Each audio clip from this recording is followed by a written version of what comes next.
Come on, drink. Drink. Come on, I'm pressing the... Come on, just...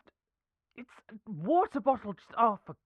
Yep, that's another 3 dogs. Cool, that's great, that's fine. Cool. And the arch. Yep, that's another... That's a 4th one? Really? Okay, that's... Yeah, that's fine. I'm dead. Yes, cool. Screw it. I'm getting a drink. Oh, hey, sup? I'm not keeping you awake right now, am I? Because I'm sorry, I get a little bit loud when I'm...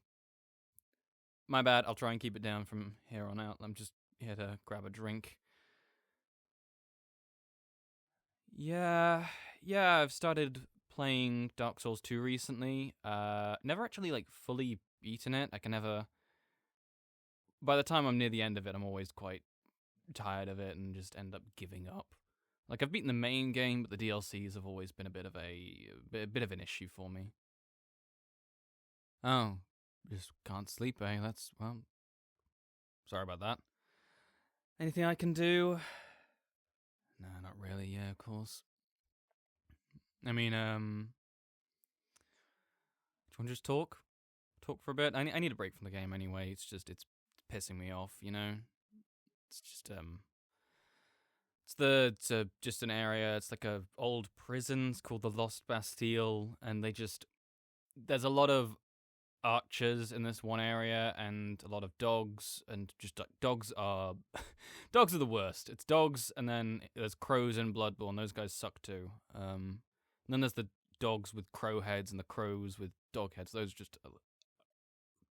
those are not my favorite. I mean, yeah, you're tired, but it just can't sleep, I guess. That's always the way with it, you know? You're tired, you're exhausted, and you go to bed and it's just like, nope, not sleeping today. Screw you, I guess. I mean, if you're just fine, I don't know, I could rant and rave a little bit more. I don't know, just if you really want to. Do you want a drink? Already brushed your teeth, never mind. Well, yeah, I do like Dark Souls 2. It is a game that I enjoy, but compared to the rest of the series, in my opinion, it just falls short. And that's not saying it's bad, because there's the because you start off because this technically there's the Soulsborne Shadows Dies Twice Ring series that is the Souls-like series that starts off with Demon Souls, I think technically. I don't know if Kingsfield is. I've never played it. I've never played either of those, so you know. But it gets really popular when Dark Souls 1 is released, and that's great. I love it. But the main trilogy, there's 1, 2, 3. Those are all really, really good games. But simultaneously, I do think that it just doesn't hold up as well when you play it. I mean, yeah, no, it's a video game. What else are you meant to do with it? I don't know, because I don't quite know the distribution of how people rate them, but I think the generally perceived viewpoint, I guess, is that 3 and 1 are pretty much, they're both really good, and they're good in different ways. At least that's my opinion. And then 2 is good, but yeah. But a lot of people love it. A lot of people really love it, and that's why I'm trying to play it through again, because I really want to understand. Because the people that love this game, they just love it, and a lot of them enjoy it for the PvP side, which I could not care about. It's nice, but it's really something that's stapled on. You know, the main game is the actual single player experience, and you know they're obviously entitled to their opinion, and I want to know why they like it, because they like it a lot, and they will defend it vehemently, because a lot of people really don't like it. They think it's the worst. They treat it like it's a crime against nature, which it's not. It's a video game. Just calm down. But simultaneously, then you get those people that are they're so vehemently defending something that they not intentionally, but they become toxic when they do it. And then you get this horrifying like spiral where no one ever like sees. Everyone's always arguing in bad faith, to be honest. They think, oh, you've got bad taste, you like a bad game, that cuz like, and oh, you just hate you snowflake, not snowflake, that's you're a sheep that wants to follow everyone else's opinion. Oh, you watched a YouTube video and it made your opinion. It's like, come on, people just have different opinions. People like different things. It's why it's like why humanity is like so interesting, because we're all a big like combination of all of our experiences, and that's hundreds of other people that we've encountered, and we each value different things like innately. It's not like a character flaw to not like a certain thing in a video game. It's just like people value things differently, and people just need to understand that, I think. But yeah, I've played two a couple of times, like, and I've tried out different builds and stuff. So I've played with like a big two-handed sword, and that was fun. I ended up power stancing great swords. There's dual wielding these two huge like slabs of iron, and that was cool. Granted, I still wasn't like 100% on the game. And then I can't remember what my second attempt was. I don't even know if I got through the main game with that one. But my most recent one, I tried a magic playthrough, and oh wow,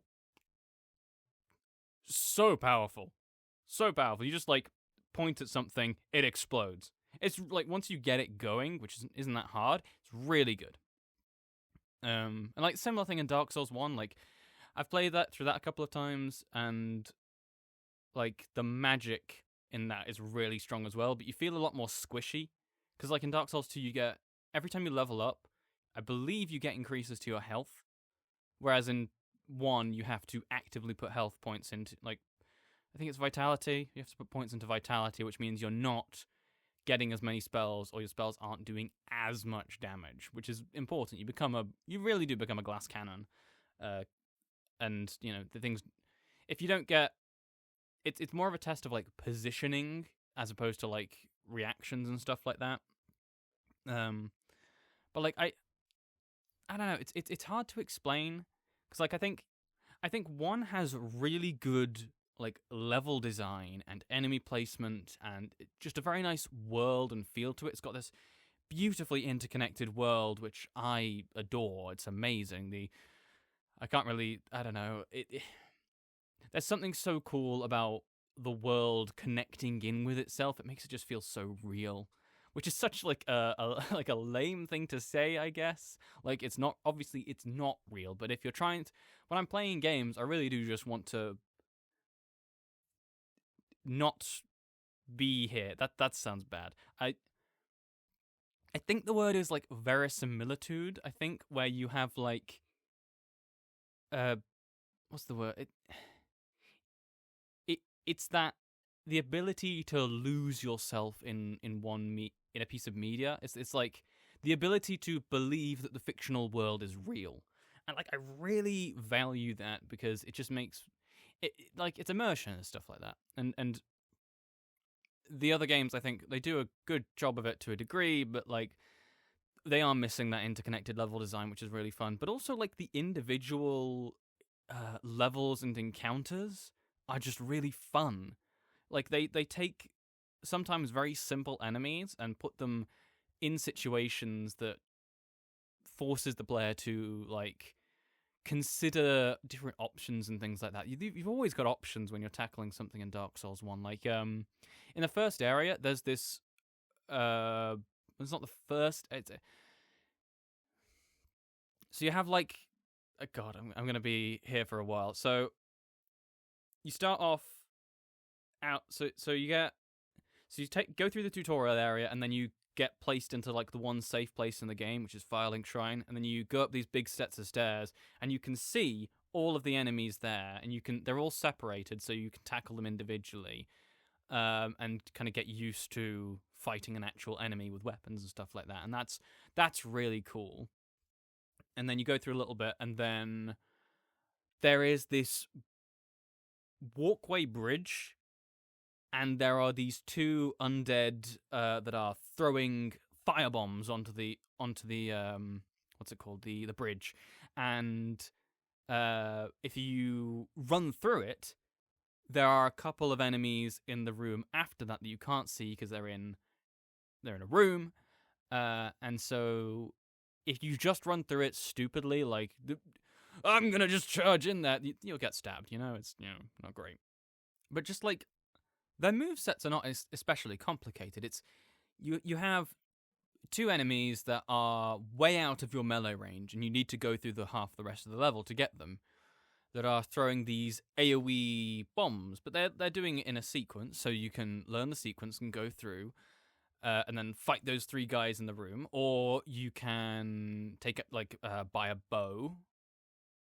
I don't think you can actually buy a bow then, but if you have a bow,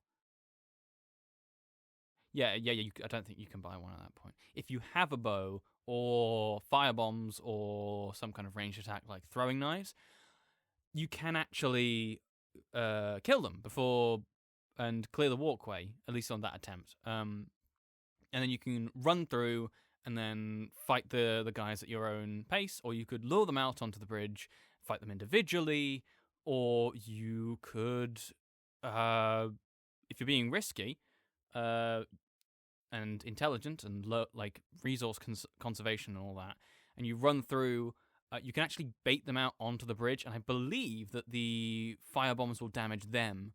So you can bait them into the fire trap, and then you can yourself run through. And I really like that. That's really cool. And you've got a lot of options on how to deal with that encounter. And the enemies themselves, they're not particularly complicated, but they're all different.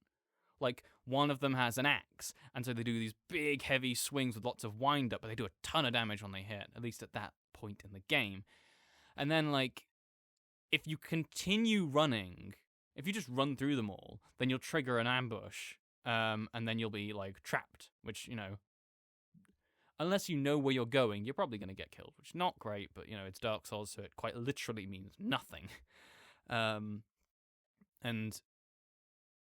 it was just, what was I saying? So yeah, the level design, and even at its worst, like, it's still fine. I mean, I guess, like, so there's an area near the end of the game called Lost Izalith, and it's really regarded as one of the worst areas in the entirety of the franchise. I think people are a little too harsh on it, mainly because it's like, this was lost potential. It's the ruined home of one of the Chaos Witches, and I don't know.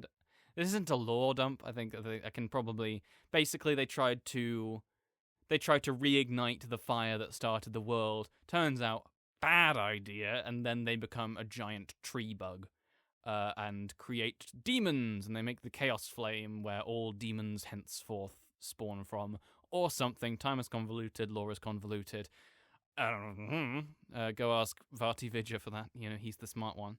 Oh, he's like a YouTuber, I think, who does. Do you know what? Forget about it. So like that area so Lost Island it's really cool visually in certain places, but the problem is it was rushed at the end of development, so there's not really that very intentional design that I've talked about before.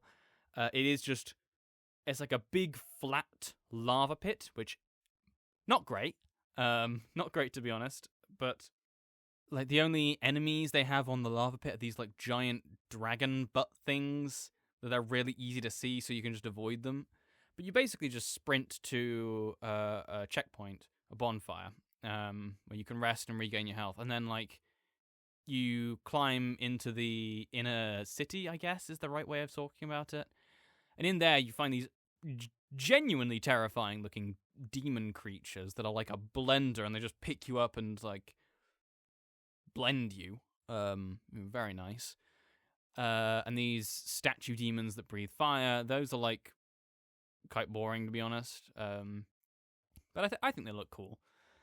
And it's just there's some routes that you can climb up, and a couple of buildings, and like a little poison area for some reason, with a bunch of those blender monsters, and then just one of one of the worst bosses in the whole series. It's really not good. It's platforming in a game that is not designed for platforming, and it kind of feels buggy, and it really just doesn't rely on the strengths. And I think people don't like it as much because it's this could have been so cool and it wasn't thing, and it's so painful to know that. Like, that really sucks. But, like, I think that even, so, like, at its worst, Dark Souls 1 is pretty bad with the Lost Izalith. And at its best, it's fantastic. It's some of the best, like, action RPG game design, like, ever. You know, it started a whole series, kind of. And then 2 is... There's, like, a couple of areas where it's just... I would personally say that it has the worst area in the entire series. That's just my opinion. It's called the Shrine of Amana. But, like, I think, in general, the areas are... They're not as bad as Dark Souls 2's, like... Not Dark Souls 2. They're not the areas in Dark Souls 2 aren't as bad as 1's worst. But they never... They still lack comparatively to, I would say, even just the average levels of Dark Souls 1. Which, you know... That's my opinion, and I'm not gonna... You know, unless I bring up a spreadsheet or something like that, like a PowerPoint I don't have the PowerPoint presentation prepared. Sorry about that. Like, you know, but like Shrine of Amana is just, it's not fun.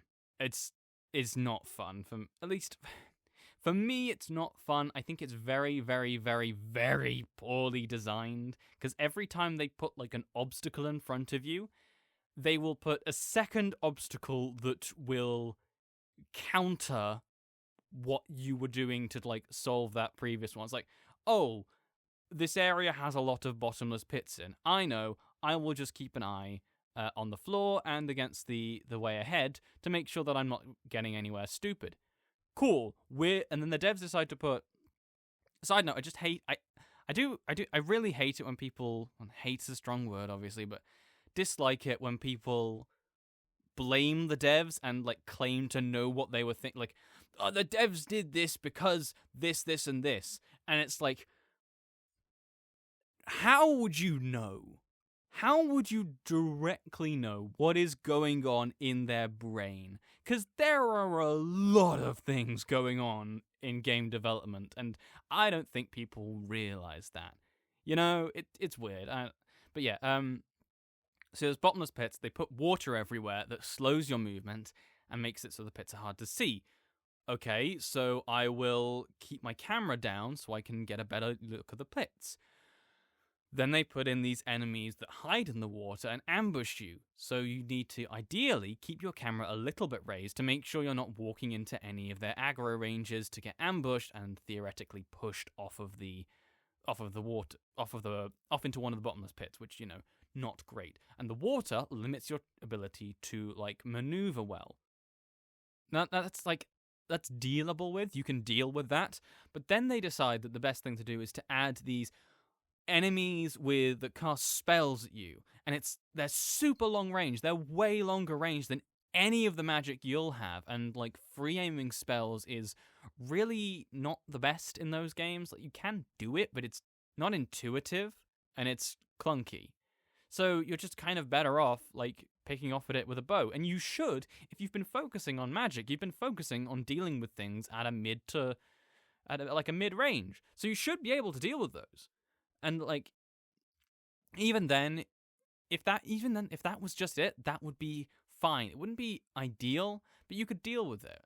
You just have to, like, keep an ear out or, like, flick the camera up occasionally. But they make the projectiles they fire homing, and they're not, like, a fast homing. So even if you get behind cover, because to their credit, there's a lot of cover around, so you can just duck in and out.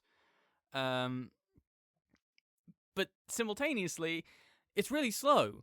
So by the time it's gotten to you, and you can't, like, if you run past it, it's just going to very slowly home back around to you, which is a pain. So you hide behind the cover, and by the time that it's hit the cover, you've spent, like, 10 seconds waiting for the thing to round to get towards you. You step out, the guy's already shot another one at you. So you have to like do this Cuphead style. That's a little bit of an exaggeration, obviously, but like for comedic purposes, you have to start playing a bullet hell with slowed movement, ambushing melee monsters in the water that you can't see, and bottomless pits everywhere. And also, Dark Souls 2's movements always felt clunky to me, and like the animations, that's just a me thing. I don't know. Granted, so is 1. 1 feels very clunky, but I can kind of look past that.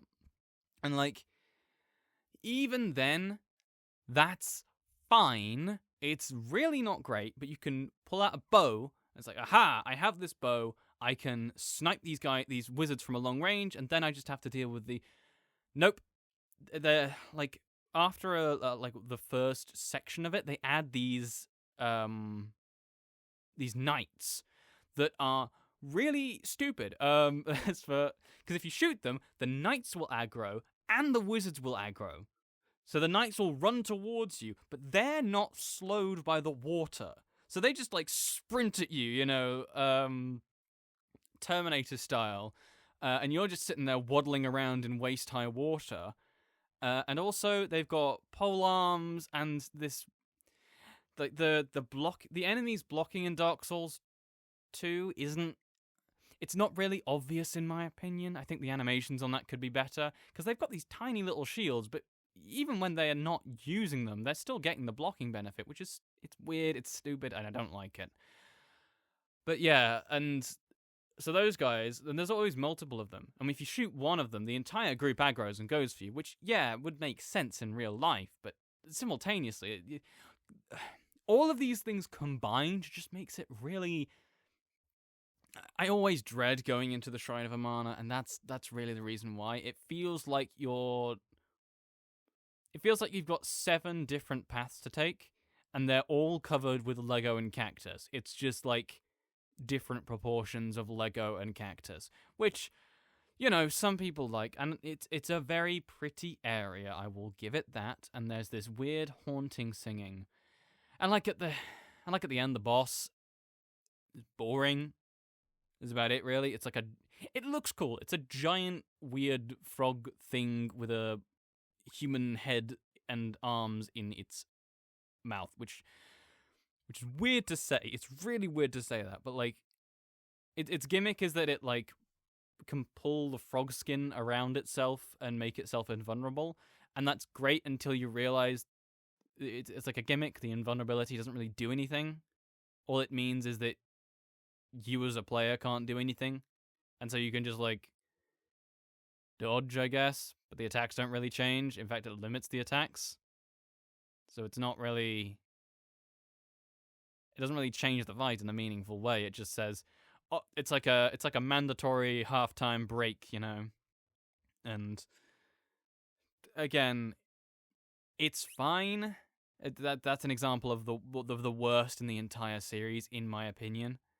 And like, 3's good. 3 is really good. It's very consistently good, and it's very fun to play. I think the mechanics and the fluidity of it is really fun. The combat in it is chunky and really freeform and free-flowing, if that makes sense. The enemies are quite fast, but you are adapted to it. And granted, I do prefer the Dark Souls 1 style of slow and more methodical combat, but 3 is still very fun, and it's much more approachable, I would say, to someone who hasn't played a Soulsborne game before. And then at the same time, like, Bloodborne is my favorite of them. Like, it's kind of tied with Dark Souls 1. Bloodborne is like, Victorian Gothic vampire monster hunter, really, really cool, like Van Helsing kind of stuff. And I'm a sucker for that. God, I'm a sucker for that. But like, the enemies are much more aggressive, but you have a moveset that is designed to complement that. And a lot of people levy the criticism at 3 is that because Bloodborne and 3 were developed at the same time, 3 is Bloodborne enemies with Dark Souls player, which it really isn't. Because, like, I mean, I see it to a degree, but, like, you're still much faster in 3 than you are in either 1 or 2. And you have these really nice animations, and these satisfying like blood splatters and things like that. And one did a really good job of making the heavy weapons feel heavy and satisfying. So you get this big dragon tooth and you smack it into a guy and you flatten him like a pancake, and you're just like, heck yeah, that felt cool. I've never got that in Dark Souls 2. I don't know what it is. I think it's some combination of like sound design and the animations that just don't. It looks like they're swinging around big foam weapons. Like when you see someone swing a foam weapon around, you can tell it's not heavy. It doesn't have that weight to it, which And I like the heavy weapons. I am a heavy weapon enjoyer. And like I'm saying all this as if there's a lot of issues with Dark Souls 2, but there's a lot of issues with all of them, to be honest. Like, one is buggy as hell, and there are a lot of points where it just doesn't feel as polished as it could be. Specifically, like, after the best part of the game, it kind of dips off in quality a little bit. Specifically with Lost Izalith, the Tomb of the Giants, though I would argue it's uncomfortable. Because the idea is that you've got this sort of winding cavern of darkness, and you got a light source. You light your way, but the light radius is always quite small, so you can't really see what's in the darkness. And going through that my first time, terrifying, genuinely terrifying. Same thing with like Blighttown, because you have to love Blighttown.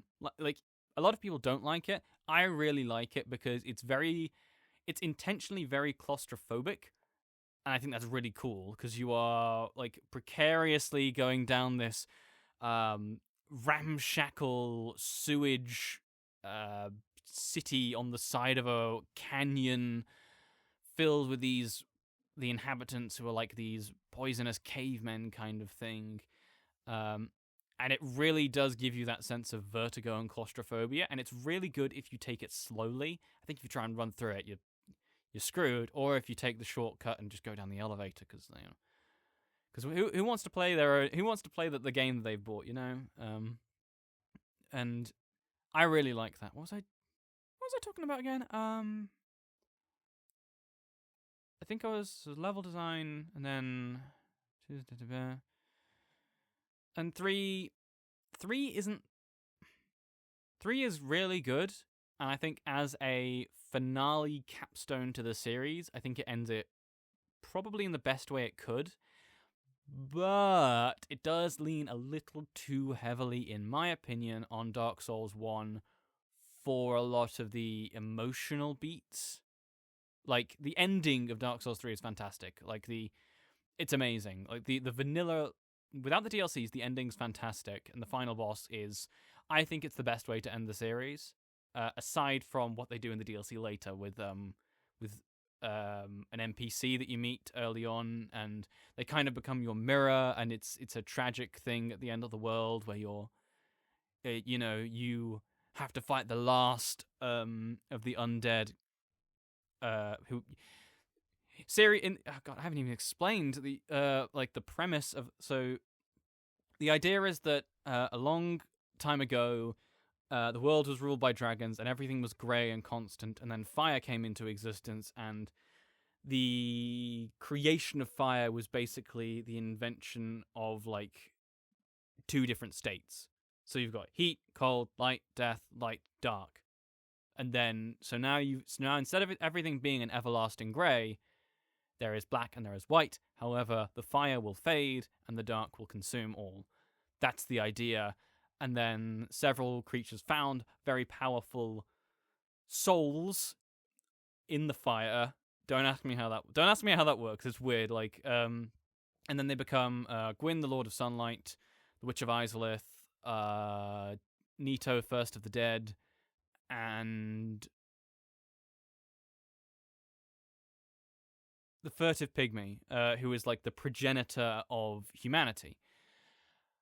And basically, the gods, so it's Gwyn, the witches, and Nito, fight the dragons for control of the world, which doesn't go well for the dragons, considering there's like 3 in the whole game, not in the whole series or something like that.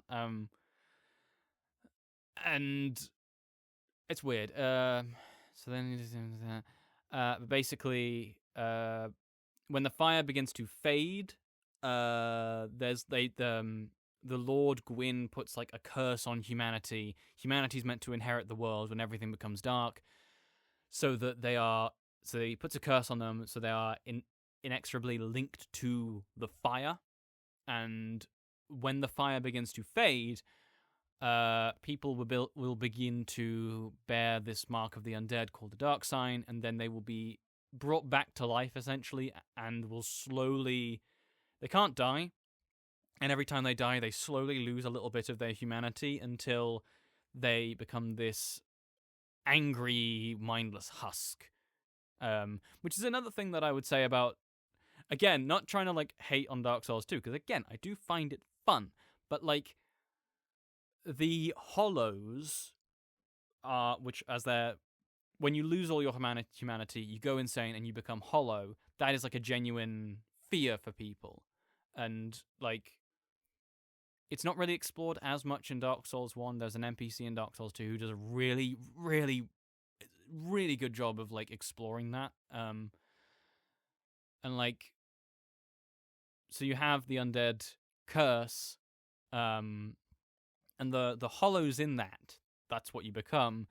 They are these frail, emaciated, the skin is wrapped taut to the bone, the eyes are sunken and hollow, and the skin almost looks burnt. And it's a really creative and unique way of viewing an undead creature. And Dark Souls 2 turns them into zombies, which I just don't like. They become these green, rotting things, and I guess it makes sense from the perspective of like the common understanding of undead, but I just don't like it. And granted, it's a personal preference, but I think that you traded in a really unique look for something that was quite generic, and that's just not my cup of tea. God, wow, I should make a cup of tea right now. Well, I've been talking for a while, haven't I? You okay? Still going? Yeah, fair, okay. Looking a little sleepy there. I guess the rambling has been helping. But yeah, so there's a lot of stuff I can talk about with this, and like, I don't know. I just like, it's not exactly like I had this prepared. This is almost just me opening up my thoughts and just venting, because I think the level design in 2 is a lot worse than than 1 and 3. It kind of just, because I'm playing the Scholar of the First Sin version, I don't know how the original feels. But it's just a case of, I don't think, things aren't really designed as intentionally. Like, in one of the early game areas called Hyde's Tower of Flame, there is, like, the very beginning of it is so boring.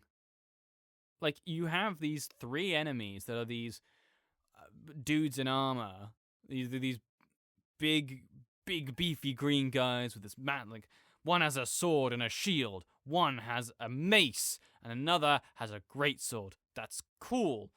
And you fight the first one on a flat plain with some stairs and surrounded by a bottomless pit. Okay. And you fight the second one, the one with a mace, on a plain surrounded by a bottomless pit with some stairs going down. It's like, okay. And then the third one, the one with the greatsword. You fight him on a small area with surrounded by bottomless pits. And so you've just had 3 1v1s in pretty much the same area with very similar enemies. And then you go into another area, and it's a big area, and there's 3 of them now. Except only 2 of them will attack you at a time. And you can just bait them back. And it is still, again, on a flat, uninteresting plane. Granted, this time, it is surrounded by walls, kind of. And then I think the bosses are a little lackluster. Like, even the best boss in 2 is still like it's like B tier. And there's a very common criticism levied at Dark Souls 2, which is all of the enemies are dudes in armor, which I think they have a point. They're not getting to the heart of the issue, which is the enemies feel the same. And they feel the same because when you are dealing with a similar like enemy concept, which is a humanoid creature in a night or in a medieval fantasy setting, you need to differentiate them. Usually you do that through armor, so having fast, lightweight creatures, these big bulky ones with a lot of health, or these ones that have big heavy armor that slows them down. Like, that's fine. Or you differentiate them with various different weapon setups, magic, special moves, and things like that. And I don't think Dark Souls 2 does a great job at that, especially with the bosses. Because, like, most of the bosses, their moveset, like, most of the humanoid bosses, their moveset just boils down to, it's like left swing, right swing, overhead swing, maybe like a small combo, and then like a jump back, maybe, if you're lucky, and then one or two magic attack, like one magic attack maybe. And some of them aren't even like differentiated that much, like the Pursuer, who is really cool, like a really cool knight like character with a huge sword and a big shield, who uses dark magic from where when you get too far away, and he closes the gap because he's technically floating all the time.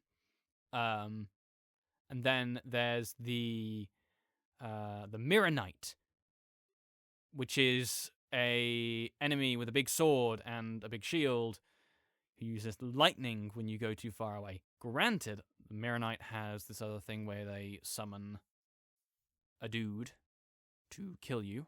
And it's really cool in concept. And I do think the Mirror Knight's not actually a bad fight, nor do I think the Pursuer's a bad fight. But if you have the whole game, and like 60% of the bosses are these creatures that have very little variation going on them in terms of moveset, they don't really feel that different. That's the thing. And like Velstad, the Aegis of the King. He's this really cool looking guy with this bell hammer as a weapon, and he swings it to the left, and he swings it to the right, and he does an overhead slam, and then sometimes he'll do a left and then a right. Whoa. And then he'll like occasionally waddle off and do a ranged attack with the bell, and it feels like such a step down. And having, at least if you varied them up a lot, it would feel less samey. But they don't vary it enough, I think. I think that they could have done so much more, and they don't do it. And then it just feels like you're fighting very similar bosses one after the other, which not necessarily is bad. I have a friend who likes fighting dudes in armor, and he likes that you just fight his preferred boss over and over again. But I don't like that. I think I would prefer, if I'm fighting mid-bosses, I'd like them to at least be different. Because, like, I don't know, that's just my thoughts on it. It's like, granted, all of this is just my opinion. I am not a game designer. You are not a game designer too. I don't think, at least. And, like, I don't know, I say all of this from a place of love, because each of the games I do enjoy, for their own different reasons, and, like, I would say Bloodborne is definitely my preferred one. I would play that most often. And I think 3 has some issues with the bosses as well. The bosses are really good, but a lot of them are quite aggressive in a bad way, I think. There's one boss that I just have. It's really weird. This boss that I have a lot of trouble with, but it's exclusively because of a single move they have. It's the Dancer of the Boreal Valley, and they have this grab attack. And I can never tell when the grab attack's coming, and the grab attack does a metric ton of damage. So whenever I fight her, it's always a case of me dodging everything else she throws at me, and then getting hit by one grab and dying, which is like, alright, all right, okay. And I had the same problem with like one of my favorite bosses ever, which is Artorias the Abyss Walker, the knight who fell to the abyss. And I don't know. Unless you want to be here tomorrow, I'm not going to start talking about the abyss and all that. That's another thing. But like, if there's one thing that Dark Souls 1 did a really good job, it's having some really likable NPCs. And I think 3 did an okay job with it. There's some really good NPCs in that one. Specifically Henri of Astora, and Siegwood, I think his name is. It's either Siegwood or Siegmeyer. It's Siegmeyer's in the third one, I think. And they have some really fun stories. But the problem is, like, one does a really, really good job about having these very tragic characters fundamentally. And obviously it's not a very character driven game, but like I like the quest to always progress and to always find adventure, only to be thwarted by the player and basically be reminded of your own limitations and how you're a failure, or the quest to find purpose and glory in the world, only to, after years of searching, find nothing. It's heartbreaking, and you clutch to whatever you find, and it's sad. Or the love a daughter has for their father, or the allure of magic, and how the allure of power and knowledge can inevitably drive one to lose their humanity and and strip down naked and throw crystals at people. Yeah, that's the lesson they wanted you to learn from that. And or hell, just the naive wanderer who is just seeks out tutelage and learning without full knowledge of what he's getting into and gets himself killed. And that's sad. As well as like comments on organized religion and things like that. But like, two doesn't do a great job with it. Like, a lot of the NPCs I could not tell you the name of, especially the ones that stay at Firelink Shrine, because they're not Firelink Shrine. What's it called? Majula, which this is a I would be crucified if people find out about this. I don't think Majula's actually that great of a like home base location, because it's like, it's fine. It's just pretty because there's a sunset and the music's kind of nice. But it is just like, it's a flat area with 3 buildings. Come on, like, it's. I mean, there's a cat. Granted, there is a cat, so I will give it. And a hole. It's got a big hole, and for some reason, a very forgetful blacksmith, who, granted, he is undead, and that's sad, but like, a lot of their characters don't really do much. They kind of just, there's the old wizened teacher of magic, and then there's the woman who knows pyromancy somehow, and that's not like a sexist thing. It's just like, I don't know where she got it from. She can just do it, and like, oh, this doesn't sound good. This doesn't reflect well on me. Redact the previous statement. Like, it's so she just knows how to do it, and you just get lucky. And there's some interesting ones that they just don't do enough with, like Benhart, who has this powerful, mythical, legendary sword passed through his family for. Pardon me. Very sorry. Passed through his family for generations and generations, and you can actually find out it's fake, which is like, they could do so much with that, and you could have like this arc of him giving the sword to you or something like that, believing himself to be lesser than, like him, yeah, having that very cartoony, like, the power was within me all along. Thank you for helping me understand that kind of thing. But you don't, and that sucks. And like, the best written character in Dark Souls 2 is by far, there's one character, Lucatiel of Mirror, and it is I would say they are in like the top 1 or 2 for the best written character in the whole Soulsborne Dies Twice Ring series. And it's a very human story, and it's this story about not wanting to lose who you are, and this struggle to hold on to who you are as it slips through your fingers as you lose, as you age, and as you begin to forget where you came from, where you come from. It's heartbreaking, and it's genuinely for me, it was a really resonant thing, because I don't know, I've never really mentioned this, but it's not in the same way, but I do have this sense of self that I really do like to hold on to, and I've changed a lot over the years. I'm a very different person than I was even 2 years ago or something like that, and it's a case of wanting to hold on to those bits of you, of when you were a child, that childlike wonder, or that stupid dream you had when you were a kid that I'm going to be a space cowboy. You want to hold on to that because it's a part of you. It's, we're all humans, and we're all a culmination of memories and people and events in our lives. And that's something that people need to realize more, is that everyone is just different. And people have come to their own conclusions from what they know.